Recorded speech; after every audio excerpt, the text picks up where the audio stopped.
Welcome to the Art of Lifting podcast. Today I am joined by Josh. Did you want to just take a second to introduce yourself?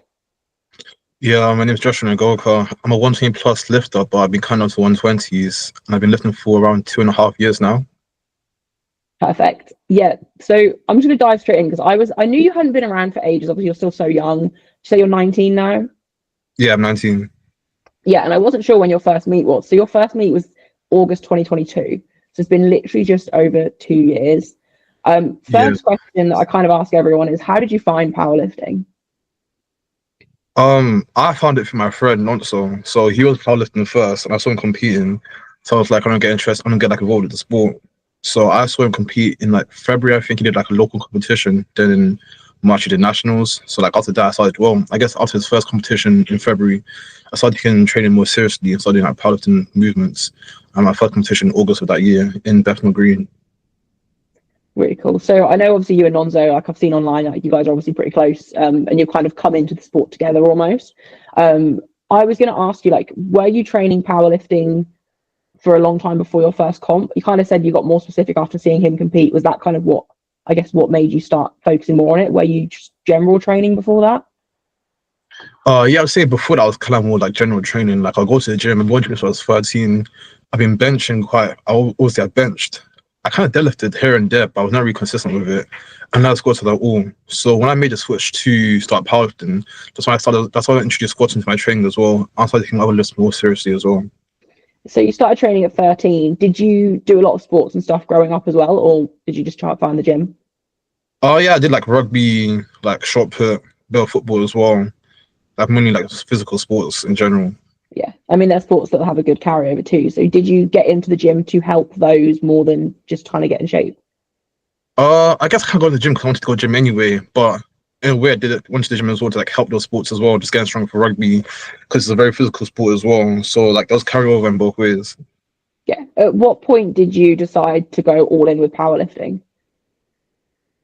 Um I don't know actually. Maybe as in August 22 was my first comp, and obviously I was interested in the sport, but I wouldn't say I took it that seriously.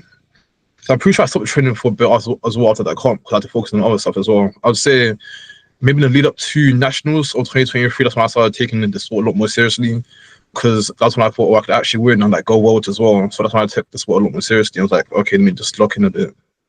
At what point did you stop doing all the other sports, or did you still do them for a while at the same time? Well, I guess in my old boarding school, sports was like a term thing. So in the first term it was rugby, second term it was football. Obviously when it's football in the second term, which is also when nationals was, it's a bit easier to balance. But then when it came to like university, which I joined last year, I kind of played rugby for the whole of my first year, which was fine. I think kind of affected my training for a bit, but it wasn't too bad. But then as I started my second year this September, I had to drop rugby completely because I couldn't really balance both sports at all. I knew at this level. So you were actually playing rugby in your first year, like when you went to your first worlds and everything then? Yeah. I didn't know that. That's very cool. Considering as well, like I had a little look at your progress. So your first ever comp, don't get me wrong, very impressive numbers for a 17-year-old. But I was actually looking at them and I was like, because of them, I think I compare you to open lifters just because obviously you're at that standard now and you're so Yeah. young still. And I kind of almost forget that when I look at your numbers. Your first comp, I mean, you had a deadlift in the 300s, bench was 150, just so that you jumped 130 straight to 150. And then I mean, I handled myself like comp, so I was like, that jump seems reasonable. And like on that second attempt, it moved so bad. So I was like, maybe just retake it, and I got it. But obviously, that when I was handling, I didn't really know too much about how to. So like, let me just try it out. But yeah, I mean, we all do stuff like that at our first meets. It's that's like rite of passage. But no, what I was going to say was like your numbers when you started were obviously good. Like you hit a 690 total at 17 years old. But the rate you've progressed since, like your squat was, I don't know, your squat was maybe your worst lift. You said you didn't really squat before, so I guess that's probably why. Where I think yeah. now your squat is probably your best lift. But I was just looking at your progress, and you've literally added almost 300 kilos to your total in just over 2 years. And you played rugby for that first year. Oh, that's kind of insane. Like looking back, I didn't really realize it. I don't really deep it that much. I always look at my first comp and the numbers there. But I guess there's like a lot of difference as well. Like my first comp, I didn't use sleeves, the belt, or even wrist straps at all. Like all of those all come into like play as well. Yeah, of course. So I'm assuming you weren't coached into that first comp. Nah, I only got my first coach after my very first nationals. Okay, so even that, you went from 690 in August to 781 at nationals, and that was like 8 month turnaround without a coach.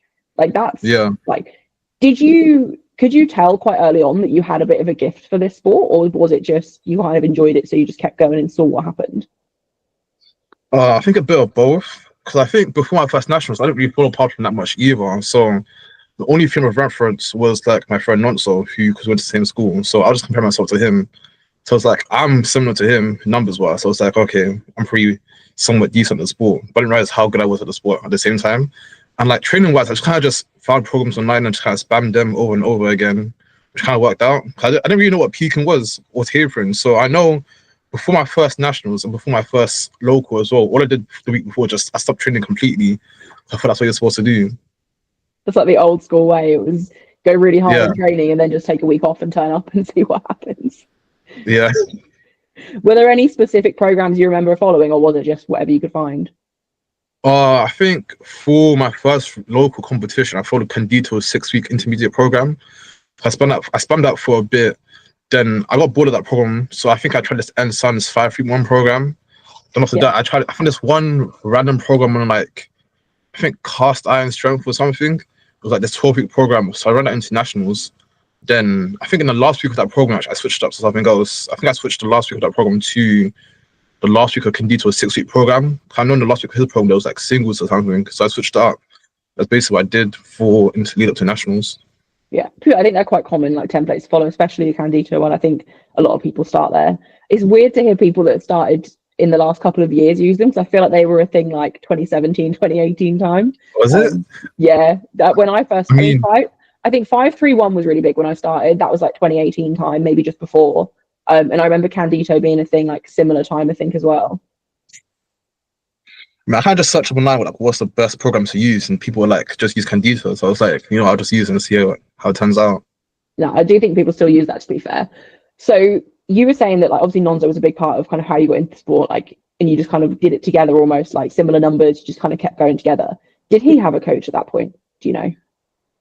Uh, I think he got his first coach after his first nationals as well. So a Back in similar November, time, probably. back in 2022, he got his first coach after then. So did he start a year before you then? Yeah, he would have done the nationals for the year before. Yeah, Yeah. So obviously you knew your numbers were similar. And I'm really intrigued by this because obviously at the moment, especially, there's a lot of heat on his name. Like he is, or he has been like in the 120s, like everyone's talking about him, like all over the world. Like everyone, like even Rondell will say he sees him as like his future competition. You've obviously just cut to 120s. So your yeah, numbers were very similar anyway, but you were 120 plus. And I feel like for you, obviously, then you're going to be compared to someone like, is it Timur? Timur? yeah. I think he's been climbed down as well. Yeah, I saw that I don't, actually yesterday. I was going to I ask don't you really if you know know anything how. about It kind of mad quick. I don't know how it's kind of scary, but I guess we'll that. I was see. going to ask you, like, obviously, like, do you ever compare your numbers to each other? And do you ever look at it and be like, obviously, he's got all this heat on his name. I think it's because he's already 120. But I Yeah, almost wonder, like, are people sleeping on you because you've made 120 now? Like, you're just above 120s. I think you're like a gut cut away, a water cut away. yeah, Like, like 120. I'm still at 124 right now, but I'm gonna push the cut a bit more to like 122, 121, just sit there till I need to get cut into the weight class. do you feel like you almost? I don't know how to word, not a jealousy standpoint, but like you should be part of that conversation now. Like, do you? I mean, I think you will start becoming a quick part of that very quickly. But how do you feel about that side of it? I think honestly, I haven't competed at 120 yet, so I feel like there's that aspect to it as well. As in, I can say I'm at 120, but till I make weight at my first competition as 120, I can't really back my chat. And to an extent, I feel like when I first started climbing down from 120 plus, a lot of people thought I'd lose like a majority of my strength. Honestly, I probably love my strength as well, but as I've been getting closer to 120, I've just been getting stronger as well. Because as it stands right now, me and him have the same gym total. It's 960. But obviously, I haven't competed as 120 yet, so I just gotta prove myself that I can at least keep my strength in competition as a 120 till I can at least say I deserve to be part of this conversation. Yeah, of course. So I believe you're doing the uni qualifier in February. I think I was talking to Charlie about Yeah, it. So yeah, that's February gonna be 9th. your first outing as a 120. Yeah, but my coach such as take us a week one just to get the minimum needed to be in like the stronger flight, and that's literally it.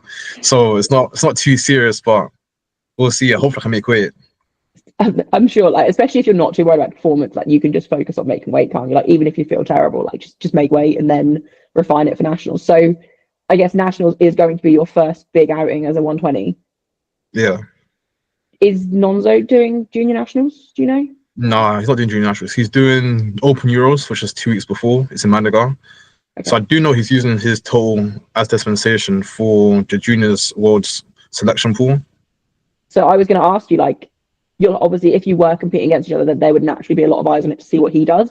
But then I guess you Yeah. actually, you kind of have the eyes of will you beat his total, which I assume is probably going to be the focus.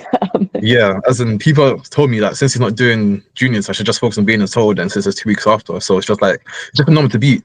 Yeah, you'll know what you need to do, won't you? Like, so how have you found the cut? Like, what your highest weight on open powerlifting is like the 150, like low 150s. So you've cut Yeah. in theory like 30 kilos. How have you found that process? How long has it taken you to cut? I started cutting around October 2023, which was right after Euros.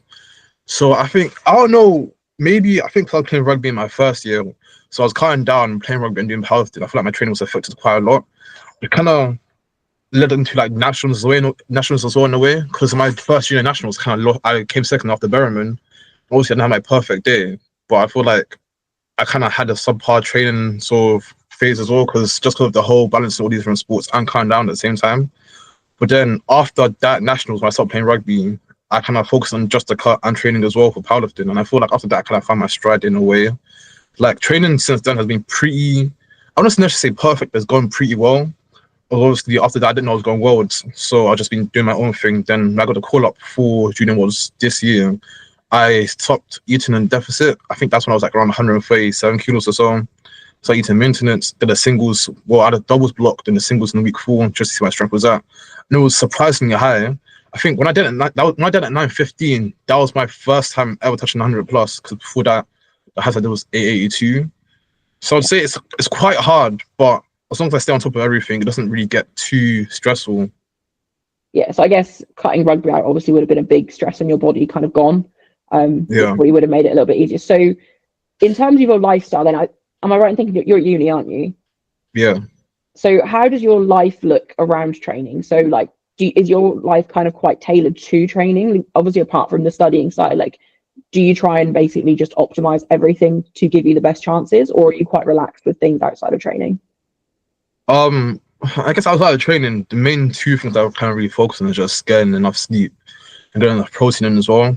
Other than that, I don't really take anything else too seriously in terms of like optimizing my other externals for training, which I probably should, but it's been working so far. Like I'm still only 19, so I feel like I have that leeway. But as I get older, my bones get a bit more creaky. I'm have to like focus a lot more.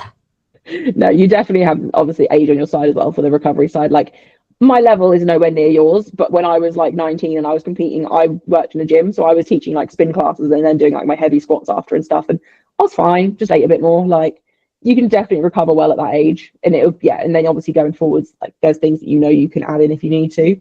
But to be fair, I think sleep and diet are obviously the most important things outside of training anyway. So the other thing I want to ask about in terms of your like cutting weight is, do you think food quality has improved from your diet from before? Like, has that been a big focus? Because I had Shell Backland on, and we were talking about it. And like, I'm very big on nutrition, and he was saying he feels a lot better now, apart from the fact that he's hungry from cutting to 66s from 74s. Like, the quality of his food is that much better that he actually feels better in himself. And I wondered if you'd had a similar thing or not. Yeah, well, as in since I first started the cut, or just in general. Just like from starting the cut basis. So like, do you, or even not even that, like I guess because you're cutting weight, you're focusing more on your diet. So has the quality of your diet improved, do you think? And has that made a difference? I would say in this past year, in this past year of 2024, like after nationals, my quality of diet has improved a lot. Just in terms of like protein wise, as I try to hit at least 200 grams of protein a day. But I would say when I first started cutting, my diet was honestly it was terrible because all I would do was focus on calories. So I don't tell anyone this at all, but I probably average like around 80, 90 grams of protein a day, which is honestly it's terrible. It's terrible, but yeah, That's as I'm doing a lot that's better so now. low. Yeah, no, that's so. I mean, your total was still going up, so it's not the end of the world. Yeah, it was still going up. I was like, you know what, fair enough, but like I could tell it was kind of hitting. No, of course. So now you're kind of at the 120s range, like you're just above 120. You said you say you might cut a little bit more kind of before the February comp to get a little bit lower, were you saying? Yeah. So do you think you're going to do kind of a gut cut into the class, or are you going to try and just diet down? I'll probably just do a gut cut into a class. 'Cause I think I'm gonna spend some time eating at maintenance as well. Just because I know when I eat at maintenance, my strength just jumps up quite a bit from after eating like long periods of deficit. No, of course. So in terms of your lift improving, then like it is possible, obviously, to lose weight and get stronger, which you've proved. But you've lost a lot of weight and still gotten stronger. But I looked at your training and stuff, and obviously, I think before deadlift lockout was a thing for you that was taking quite a lot off of your total. Like you could move the weight fast, but it would almost get stuck. Do you think Yeah, if a leverage is improving, that's actually helped more than anything? I think 100%. Because I would say my leverages for the lifts have improved so much more than what they were before. Because even before, like now deadlifting, every single time I deadlift, I need to use talc for every single, well, not for every single rep, but like every time the weight gets heavy, I need to use talc. But like when I pulled 370, I was able to pull, was it 320 or was it 350 talcless, and the bar didn't slow down at all at lockout. So I know that at least my quads have gone a bit smaller, which allows like there'd be more room for me to lock out properly. And like I guess less gut as well in the way so I can get into a strong position. So that's kind of improved my deadlift by a lot, which I think was the biggest hit to my total, just not getting that large support in any of my comps. Yeah, no, of course. How have you felt with squatting and losing weight? Have you noticed like have you felt much difference in your body, or do you think because you cut quite gradually, it hasn't been as noticeable? I'll say in these past couple weeks, I've kind of been noticing the leverage change like a lot. As I can tell, my strength is there because I PB'd my triples, but the leverages just it feels really weird. If I'm being honest, like it just feels completely off. I think the main problem is I think the descent to the hole really, because I'm quite fast in the hole, I bounce out, or like with all this less mass in a way, I can't really do the same. So it's scoring isn't necessarily weaker, but it's just off. It's just really off. We're hoping that once I start eating the maintenance and have more time to get used to these leverages, it should come back naturally. Yeah. So next question I want to ask was about your actual training. What does your training look like? Is it quite specific? Because typically people's first few years in the sport, they'll still do a lot of accessories and bodybuilding work, but you've said you've been training since you were 13. So is your training quite specific? Does it depend on the time of the year? Do you do a lot of accessories throughout the whole year? Like what does that look like for you? I'll say it depends on like the phase of training. So the first 2 to 3 blocks, I think first 2 blocks after Worlds in Malta, my training did change quite a bit. Like as I'd say, my volume on accessories increased by quite a bit as well, and my volume on squats as well increased by a bit, because the main focus was just to keep as much muscle mass as possible while still cutting down. And I kind of had my top in as well, so I didn't have any top sets for like past 2 blocks. I was just doing like top sets like 4x5 for my primary day, just to like mask my top end, because my coach didn't want me to like chase my odd numbers. And then as normally my accessories for legs, it's kind of just stuff like leg extensions, leg curls, and leg press, stuff like that. But then those past 2 blocks are doing stuff like RDOs, Bulgarian split squats, front foot elevated split squats, just stuff like that, which like just increase my leg mass to something from getting too much weaker. So I'll say during those periods of training, I had a lot more focus on accessories. But right now, I'm still doing accessories, but I wouldn't say it's really the main focus at all. Yeah. So are you what? How many? When's juniors? Juniors is end of March, isn't it? Yeah, it's end of March. So I guess it's actually not too many blocks out from comp. What, like four, three, four, Yeah, I think around roughly? 3 or 4 blocks. Yeah. So I guess it's probably going to start getting a bit more specific and figuring out your top end now as you get closer. Yeah. I wanted to ask you. So this is something I've asked a few people now.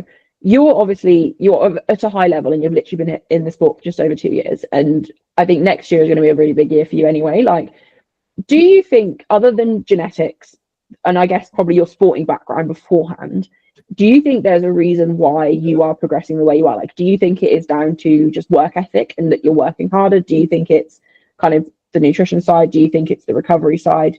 Do you think it's just really good programming? Like, or do you think even like it could be the fact that you're obviously training around like a supportive group? Like, are there certain things that you think are what make you more elite, if that makes sense? Yeah, that makes sense. I think maybe a mix of both. I think my coach has my programming down to like a T in a way. So I put all my trust in him, and like anything he told me to do, I have like no sort of doubt that's gonna work. But I do say my work ethic as well, because I feel like a lot of people do take breaks from powerlifting, might skip sessions, or not try as hard. I feel like I honestly can't remember the last time I skipped a session. In fact, I don't think I've ever skipped a session in my life since starting powerlifting. Like even if I'm sick, so I don't really get sick that often. But even if I do get a bit sick, I'll still go train regardless of whether how I feel. And like mentally as well, as in each session, I try push as hard, well, not as hard as I can, but I try to push to what's necessary to get stronger. I feel like to an extent, subconsciously, I try to be a bit realistic as well. As in, there may be certain numbers I want in my head, but I do know the work I need to put in to get there, then I can't overreach in a way, if that makes sense. I think it's mostly like the way mentality and programming as well, and a mix of both good programming and good mentality is what kind of helped me get to this level in a way. Yeah, that makes complete sense. Are you quite a confident lifter? Like, do numbers scare you, or are you like, if you're loading a PB, are you just going to load it and like you're confident, you have the faith? Like, because I think sometimes a bit of delusion actually gets lifters a lot further than people realize. And I sometimes wonder if people come into the sport, like you came into the sport, you were really strong from the get go, you've been progressing the whole time, so maybe you don't have as much fear behind what you load. I would say I can be a bit delusional in a way. Like, the day I did 9:15 when I found out I was going to Worlds, my coach told me that since you probably be a bit fatigued and you haven't trained singles for a minute, that you probably have max 3:35 in a day, maybe 3:30. And I was thinking, I don't like that number. I'm gonna go for 360. And I hit it, which honestly, I had no sort of justification to hit 360. The strength shouldn't have been there. The opinion wasn't into that, but I still hit 360. So I think in a way, it's a bit of delusion to do with like the sport in a way, because if you don't back yourself, then you won't kind of approach the way with all the intent which is necessary for that weight, which would kind of like close to the self-sabotage in a way. So I feel like you gotta approach the weight with intent and believe that you can move the weight. You maybe being a bit scared is good because you respect the weight, but at the same time, we shouldn't be scared that you might not hit. Just be scared that if you don't respect the weight enough, then you might just fold you in a way. So yeah, I think I'm a little bit delusional, maybe a bit too much delusional, but it's helped me get this far.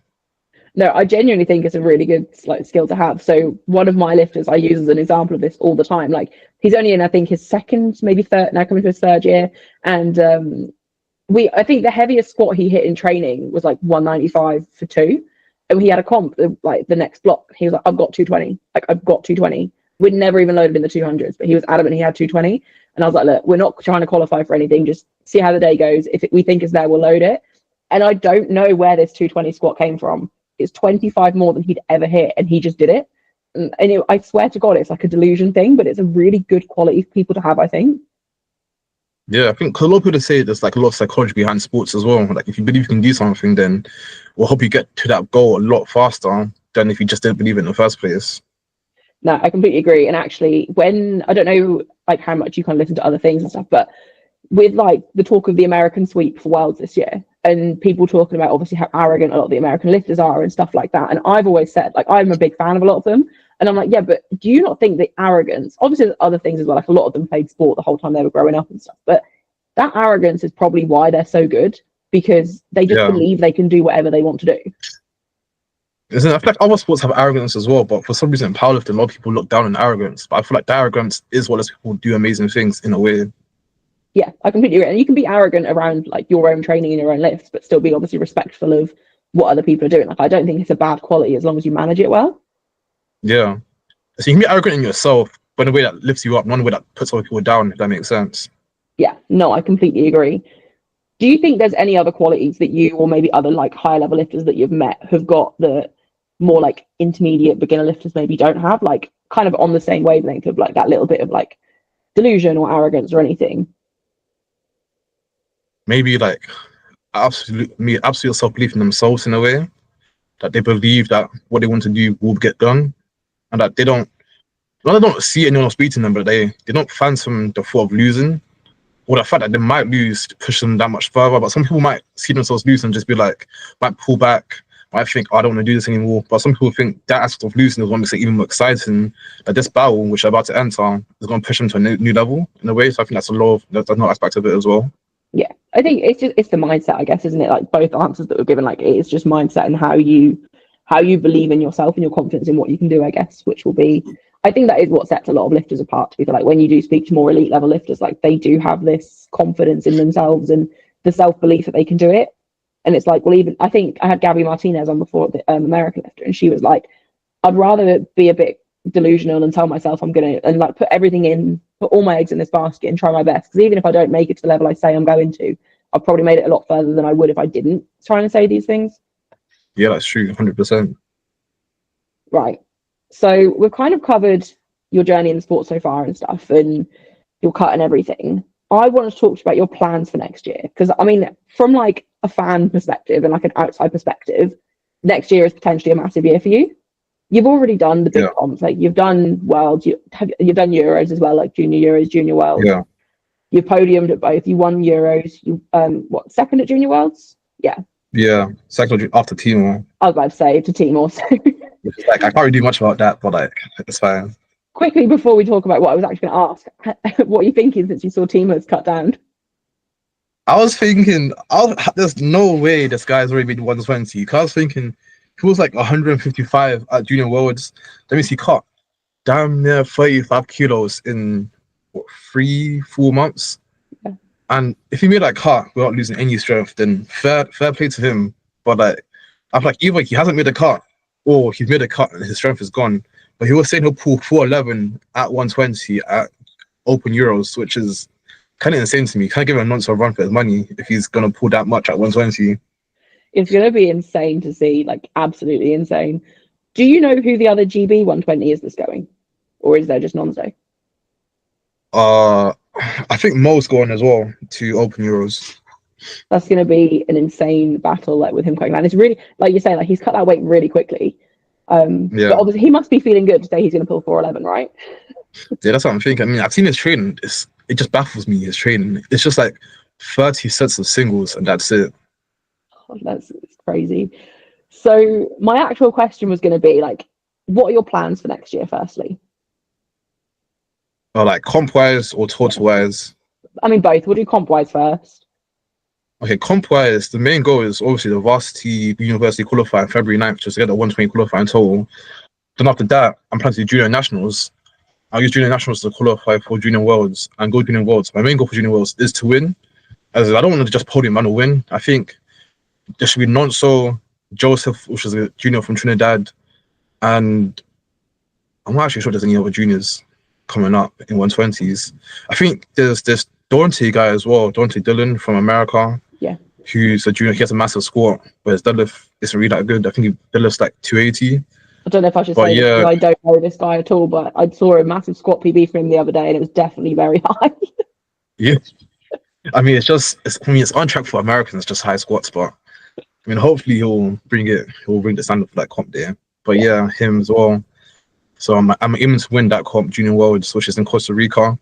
But a lot of people are saying that might get changed from Costa Rica to somewhere else, but I guess we'll see. Then after Junior Worlds, I'm doing Open Nationals, which I think might arguably be bigger than Junior Worlds for me, because I'll be going against Nonso, Mo, Tony, and it'll be a really big competition, because hopefully I'm hoping to at least come top 3 or come top 2 at Open Nats and qualify for Open Worlds in the next year, and hopefully face the people like Rondell, Bob, the other guy who pulled 396. I can't remember what country he's from again. I think he's Libyan or something. Yeah. Is he the one that won it before? I could be wrong. I'm not sure. I can't think of his name. But yeah, I think I know who you mean. Yeah. So you're kind of thinking, yeah, go to Open at the end. And I get what you mean. Like Open Nationals is probably going to be almost like more pressure in a way, because it is going to be against people like Tony. Like he's been around for so, like we saw it this year with like literally Nonso did it this year. Like it was a massive, like that flight. Like I was there, like I competed early that day, so I stayed for prime time. And I mean the 105 obviously as well was insane, but watching the 120s, like it was insane. I don't know if you were there. No, I couldn't make it. It was kind of far, kind of expensive. So I just watched it from home. That's fair. But I was thinking it's not the nicest place to go, to be fair. Yeah, and Junior Nats is there next year, so I gotta figure I can get there. I was thinking Nonso was gonna win, because that 4-2 should be more than there. But obviously, you don't know what happened in comp there. Yeah, you never know. I felt really bad because we filmed a preview show beforehand, and I said on the preview show, I was like, I just think he's hit too many PBs this year. Like, I just don't think it's going to happen. And I felt really bad saying it because I was like, I kind of want him to win because it's like the story of a junior beating all of these people. Like is he 19 beating Tony Cliff? Like, that Yeah, would be such an insane story. But that could be your story this year or next year. yeah, next year. I mean, we'll both be 20. We'll both be 20 next year. Next year Open Nat. So I guess either way, it's still junior beating the Open Yeah, if one of yeah, us win. it would be insane. So if let's say you get picked for Team GB, like whether you come first, second, third, whatever happens at Open Nationals next year, do you think the year after you'll compete just in the Open? Do you think you'll still do juniors as well? I think I'll probably still do juniors, but I'm not too sure because I do know a lot of Americans. Like, I think Borenstein, he's junior, but he's just taken to like open competitions. But you know, other people like who just get Espinal and Albert Armstrong, they did both. But I think maybe that's because they were in the last year. So I'm not too sure. I think I'll probably do both, but I think I might skip on junior nats to just have a longer training period into open worlds and junior worlds, which depends on like how I'm feeling. Yeah. How do you feel about competing quite frequently through the year? Because obviously that would be potentially quite a lot of comps, not a super short turnaround because I think there's a good few months between like junior nats worlds and then like open worlds, junior worlds and stuff like. But how would you feel about doing, let's say, like potentially 4 or 5 comps in a year? Is that something that would bother you, or do you not think it would really matter too much? No, I don't think I really care that much. As in, I don't really mind competing that often. I think even this year I competed. When did I compete this year? I did junior nats, bucks. I think I competed 3 times this year. Yeah. I probably could have done a 4th time if I really needed to, but I don't really think it's that much of an issue competing often. I think more than like 4 times, that's when it gets kind of long. Yeah. But I don't think it's the biggest problem for me. Plus, I'm young as well, so I recover quite quick. Like after a week after comp, I feel fine. Yeah. Yeah, you definitely have that advantage as well. And like, I guess it's one of those things you won't know until you try either. And you won't necessarily have to go all out at every single comp either. Yeah, that's true. What's your like mindset like on comp day? Are you quite a calm lifter? Are you quite a loud lifter? Are you quite an anxious lifter? I sound quite calm, or look calm on the outside, but I think squats, I get really nervous. In fact, squats are the most technical lift in a way, and most can go wrong. Like having that much weight on your back is actually pretty nerve-wracking. Like out junior worlds, when I was scoring 370, I was so nervous. I think I almost ran out the time clock. I think I had like 5 seconds left or something. So I was just taking my time setting up. I feel like if I don't set up properly, I get folded by this weight. When I'm approaching like 400 kilos, when the weight's getting that heavy, it's just like I don't want to mess up at all. So I get really nervous. But like after squats are done and I go 3-4-3, I get a lot more relaxed on comp day. Like bench and deadlifts are still hard lifts, but I don't think they're as mentally taxing as squats are for me. I don't know if you're like this as well. Like squats for me are like my better lift, and I always feel really nervous for them on comp day. Then everything else, I'm quite relaxed. I don't know if it's just because it's the first lift and it sets the tone for the day as well. Like as much as if squats go badly, you need to just forget about it and move on. Like it is obviously hard to do that. Yeah, sure. I think, yeah, definitely sets a tone for the day. Because if you miss a squat, kind of like, damn, as in we haven't reached bench yet, and like, I already missed a lift. And especially if squats are your better lift. If you miss a squat, and it's like, damn, as in I'm using this, I rely on this build on my toe, but now it's gone. So I got to lock in for the rest of the day. Yeah. You also mentioned obviously being nervous with the weight. And I mean, obviously people get nervous near their top end anyway, but you are lifting weights that are like, it's a dangerous weight. Like if something goes wrong, like obviously at a comp, you've got enough spotters around you that you should be absolutely fine regardless. And you're experienced enough that even if you did fail, like you'd probably fail in a safe enough way. But is that something that makes you nervous in training as well? Like when you have a heavy squat set or something, like just the thought of this is actually like almost like a dangerous weight at this point? Wait, sorry, can we play that again? Sorry. Yeah, no, of course I can. I was just wondering, like, with the nerves of squatting heavy, do you also do you feel nervous about the fact that it's also like almost like a dangerous weight as well? Like if you do mess up, it's not just that it's heavy and you might fail or that it's going to be really hard. It's like you have to execute it because it's heavy enough that it then becomes dangerous. Yeah, okay, yeah, that's true. I think to an extent that's also true as well. As in, when I'm deep in like, this is like weight which could kill someone in a way. I think people have been could have less. Like I remember reading this one story. This one daughter was going with her mom. This one like 180 kilos, and she died because her neck got stuck underneath the bar. So like doing stuff like that, and I'm scoring like over 2 times that same weight. It's like if I mess up in training, then I could really scar myself for life if I'm not completely locked in. And honestly, some days it's worse than others, but honestly, when I'm feeling good, then I won't have that same fear. But I think the days when I feel really bad, like I'm worried I might miss a weight, miss a squat, then those are the days where I really get scared about, like, oh, I can't mess up at all. But to be honest, I haven't felt a squat. I haven't felt a squat. I haven't really lost my felt a squat. Yeah. I can't lie. I mean, I think you've looking at open powerlifting in comp, you've literally failed one squat in all of your comps. So, Oh yeah, I think that was on record. depth.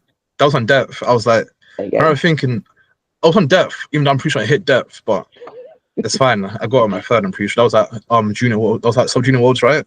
Yeah. Yeah. But even in training as well, I haven't felt a squat. I think because that fear stops me from pushing myself too much. Yeah. And you don't need to go, especially with the weights that you're lifting, like you don't need to go full, like past the point of failure. Like you don't need to force that in training. You won't get a benefit from it other than maybe like a little bit of confidence if you hit it. But if you take 5 kilos left, you're probably still going to get the same confidence of that anyway. Yeah, 100%. So we've spoken about comps for next year. What are you thinking numbers wise? Have you got numbers in mind? Numbers wise, I'm thinking 1,000 minimum for next year. Like I've done the numbers for me to hit 1,000. I think I would need around, assuming the squat tanks a tiny bit, I'm thinking 390. Should we do the math? I think it's 390,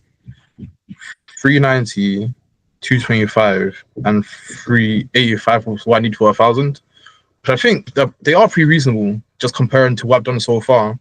As in, I'm thinking a plus 5 kilo increase in bench because they cut my bench a tiny bit. Then I'll hit 370, so I think 385 should be there by hopefully early next year. And a 390 squat should be reasonable as well, because I think at Junior Worlds, I was definitely capable of 380 based on my 370. So I'm thinking like even a 10 kilo increase would give me to 390. So 1,000 should be the baseline for next year. And more than that, well, I hope for more than that, but we'll have to see how my training goes. We'll have to see how my training goes. So when you say 1,000, are you thinking 1,000 by nationals, or are you thinking 1,000 or like junior nationals, or 1,000 by the end of the year?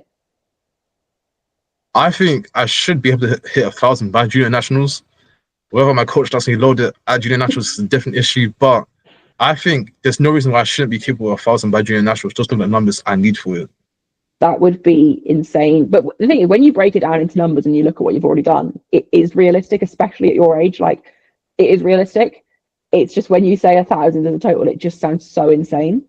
Yeah, honestly, because I remember must have been 2 years ago I first joined the sport. I was like, oh, let me search up who's the strongest 120 plus in the country. And I think it was Luke Richardson. I saw him doing 1,000. I was like, that is insane. I was like, I can't imagine myself ever being that strong. Then 2 years later, I'm almost approaching that sort of same tall. And I'm like, looking back, I'd never think I'll get to this point. But it's just a bit insane thinking about the whole journey to get to this point. Actually, speaking of that, like you said, obviously you looked up the strongest 120 plus in the country, and at the time it was Luke Richardson.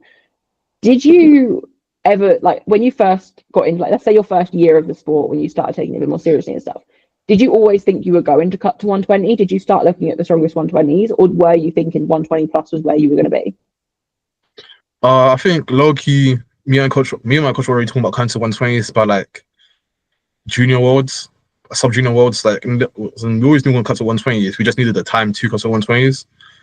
So I think it was always going to happen because staying at 120 plus, I was going to say I'm too short of weight class, but I think I'm a bit taller than Timor. I think long-term wise, it makes sense for me to cut down to 120 because I'm more competitive within the 120 weight class, and it's just better for me, like health-wise as well, just outside of powerlifting. Yeah, I think as well, like, with the 120 plus, like I think Jesus is an example of someone who is built for 120 plus. Like, he is such a solid man at, like, I don't know what he actually weighs, like let's say 160 or whatever he weighs. Like, he is such a solid man. Obviously, I don't know how tall he is, but I'm assuming he's very tall as well. Like, he's got the muscular build with it. And I think that's why when you look at someone like Ray Williams versus Jesus, like, they've got such different builds, yet Jesus is lifting more with like a leaner build, if that makes sense. So I guess if you can recomp and build on that muscle mass and pack on that size, and that for you looks like you as a 120, it makes sense to go there.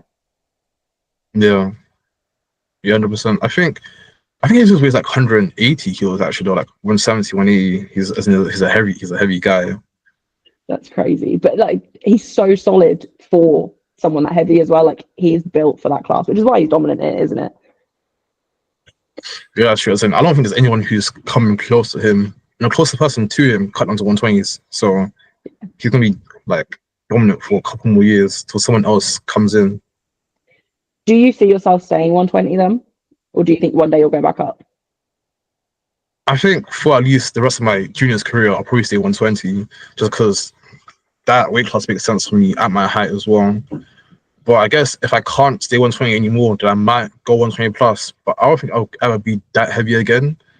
Like I think max I'll get as a 120 plus probably like 130 kilos. But it depends on like body composition as well. Yeah, that's fair enough. So I just had a question that literally, oh, there we go, it's back. What do you think your future looks like in powerlifting? So you mentioned for the rest of your time as a junior, you're probably going to stay 120. Do you see yourself doing this long term, like into the open, potentially longer? Yeah, I mean I don't see myself stopping for any reason other than like injuries. So I do see myself doing it into the open. It just comes from like timing. I find time for like to prioritize lifting and also for my life as well. I'm kind of hoping by the time I reach open, I should have the time to train. And the drive, I don't think I'll ever stop training at all because I love going gym anyway. So if I love going gym, regardless of powerlifting, I don't see myself stopping powerlifting training anyway. So maybe I might take a couple years off competing just to focus on like my own sort of training. But I don't think I'll ever leave the sport completely. What are your plans? Like, you might not have a clue for the answer to this because I definitely didn't at your age. What are you thinking for like career and stuff after uni? Like, what are you studying at uni? What's next for you after uni, do you think? I know you're still, what are you, second year of uni? Yeah, second year. Yeah. What are you thinking after? Because I was just wondering about obviously like a lot of people when they leave uni, the biggest thing for them staying in powerlifting is transitioning into working life with powerlifting. But like you said, you love going to the gym, so actually you're probably going to not struggle with that at all. But I just wondered if you have any plans, like I don't know if your degree is something specific job wise or not or anything. My degree is computer science, so I guess the main goal is to kind of get a job within like the technology industry. But I'm kind of hoping I can also like potentially powerlift full time as well, and like be able to make money through powerlifting, like maybe coaching, certain plans, or just like from winning competitions on social media as well, like endorsements and sponsorships. So like maybe make money for all of that to potentially powerlift full time. But I'll just see how it goes over the next couple of years because obviously powerlifting full time isn't sort of like a guaranteed thing, and the degree is well guaranteed. So I'll just have to see how it all progresses. I think the thing is as well, like by the time you are at the point where you are leaving uni, that's still a couple, like a year, 2 years away, depending on how long your degree is. Like there is more and more money coming in this sport, and also the rate you're progressing, Sheffield isn't out of reach in the next couple of years either. Like Yeah, you, listen, where the money meets. yeah, I was thinking that potentially, I was thinking I could probably potentially qualify for Sheffield next year for Junior Worlds, but I kind of realized that's probably not going to be as feasible. I do know what Open Worlds is in July. I know Nonso's doing it, but Bob and Tony both aren't doing Open Worlds because they're focused on World Games. So all the 120's to go Open Worlds will have like a low total to aim for to qualify for Sheffields. Then World Games will happen like a month after. Then Junior Worlds a month after that. So what they do in World Games will send the total to like another level, and I have to like try to chase that. Do we know if Rondell is coming for next year though? I think that's the only thing that I, might change it. I don't think so because I do know the Trinidad Nationals is in January and his ban is up in February. I have heard that maybe something might happen to allow him to compete next year. Though I'm not too sure about the specifics, but he might still compete next year for another means other than Trinidad Nationals, but I'm not too sure how confirmed that is. Yeah, it'll be interesting to see. So I was going to say that's the only way I can see it being less feasible. Obviously, is if he does come over and push the record up that much. But Yeah, then you and Nonzo both, you're young enough that the progress isn't unbelievable. Like you could do it. So yeah, like making money through powerlifting is definitely feasible. You mentioned coaching as well. Like, do you coach at the moment? Is that something you're looking to get into down the line? I don't coach right now, but I'm doing like research and like trying to like inform myself a lot more about how to be a better coach and like what I can do as a coach. So I haven't started yet, but I feel like once I'm ready, I'll dive into that. Yeah, no, definitely. It's a really good avenue to go into because it teaches you a lot as well. And I think I'm assuming as well. Like, you're coached by Nathan? Yeah, Nathan. And I mean, I don't know any of the guys from Elevate personally and stuff, but from what I can see, like it is a decent community, decent team. So I would assume as well, like you can learn a lot through them too. Yeah, that's true. I'll ask him for help on a couple of things on the coach and give me some resources to look through. So I'm just kind of doing all of my research now so that when I do get started, I'm not unprepared in a way. Yeah, no, of course. No, of course. It'd be good to see what happens with that as well. Only other question I had for you was actually because you mentioned, like, obviously, think the only thing that kind of might stop you kind of staying in the sport where would potentially be something like injuries. And I just wondered, like, have you struggled with any injuries yet? Obviously, touch wood, you haven't, and there's none coming up. But I didn't know if that's Yeah. something you've had to deal with yet. Nah, not really. So I had like small like niggles here and there, that made like a bit of pain, but I never had like a serious injury that stopped me from like training to like properly at all. That's good. And I think we mentioned, obviously, you don't do anything crazy for recovery. I guess it's just smart programming, listening to your body and age. Yeah, yeah, like Perfect. nothing too crazy. That was my last thing I wanted to ask you about, to be fair. So I don't know if there's anything you wanted to shout out, anything you've got coming up that you wanted to mention. No, I don't have anything coming up or anything to shout. No, I think people just No, need to make sure they watch what you do at juniors in March. yeah. We can just watch out for junior Nats. Hopefully, I'll have a big performance there, and we'll see. 1,000 might happen. At least I'll try to push as close to 1,000 as possible. Yeah.